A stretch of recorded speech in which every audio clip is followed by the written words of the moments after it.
بسم الله الرحمن الرحيم.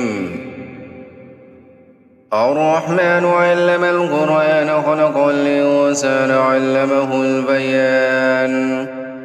الشمس والقمر بحسبان والنجم والشجر يسجدان والسماء رفعها ووضع الميزان ألا تطغوا في الميزان وأقيموا الوزن بالقسط ولا تخسروا الميزان والأرض وضعها للأنام فيها فاكهة والنخل ذات الأكمام والحب ذو العصف والريحان فبأي آلاء ربكما تكذبان. خلق الإنسان من صلصال كالفخار وخلق الجن من مارج من نار فبأي آلاء ربكما تكذبان.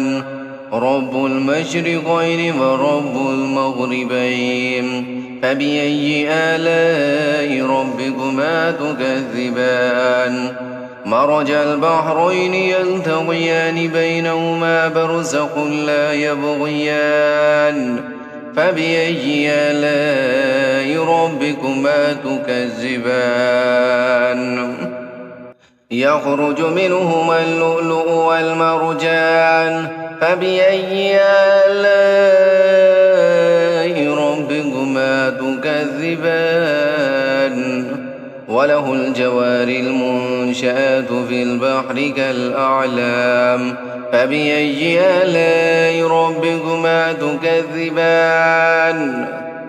كل من عليها فان ويبقى وجه ربك ذو الجلال والإكرام فبأي آلاء ربكما تكذبان.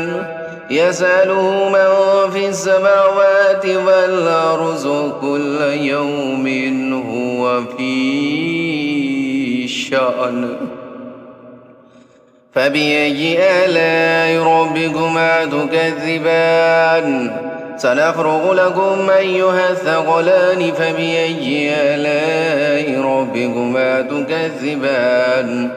يا معشر الجن والإنس إن استطعتم أن تنفذوا من أقطار السماوات والأرض فانفذوا لا تنفذون إلا بالسلطان فبأي آلاء ربكما تكذبان.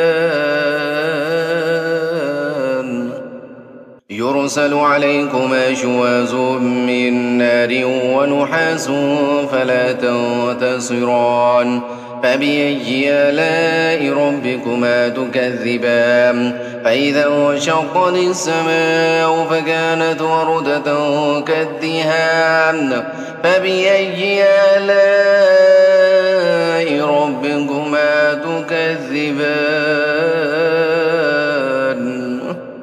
فيومئذ لا يسأل عن ذنبه إنس ولا جان فبأي آلاء ربكما تكذبان.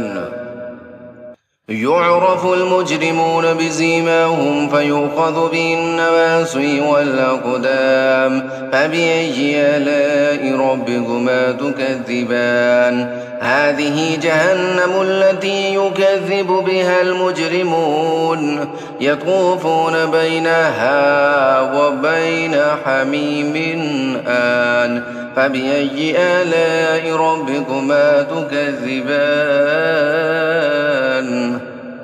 ولمن خاف مقام ربه جنتان فبأي آلاء ربكما تكذبان.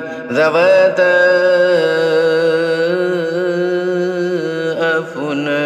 أفنان فبأي آلاء ربكما تكذبان. فيهما عينان تجريان فبأي آلاء ربكما تكذبان فيهما من كل فاكهة زوجان فبأي آلاء ربكما تكذبان متكئين على فرش بطائنها من استبرق وجنى الجنتين دان فبأي آلاء ربكما تكذبان فيهن قاصرات الطرف لم يطمثهن إنس قبلهم ولا جان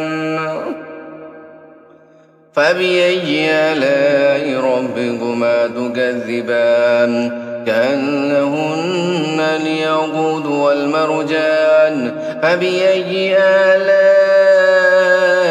ربكما تكذبان هل جزاء الإحسان إلا الإحسان فبأي آلاء ربكما تكذبان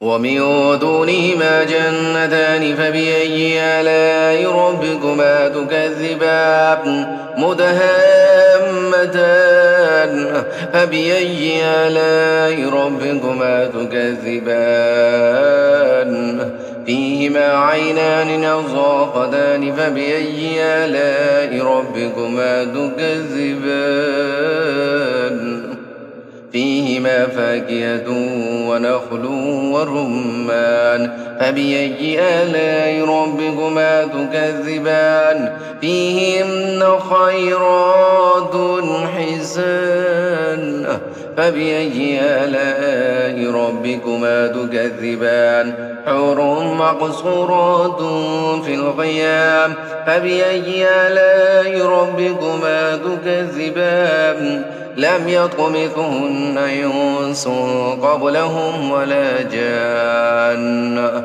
فبأي آلاء ربكما تكذبان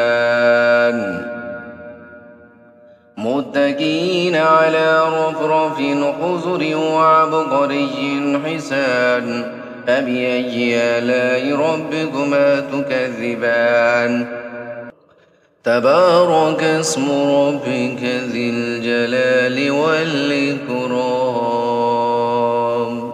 صدق الله العظيم.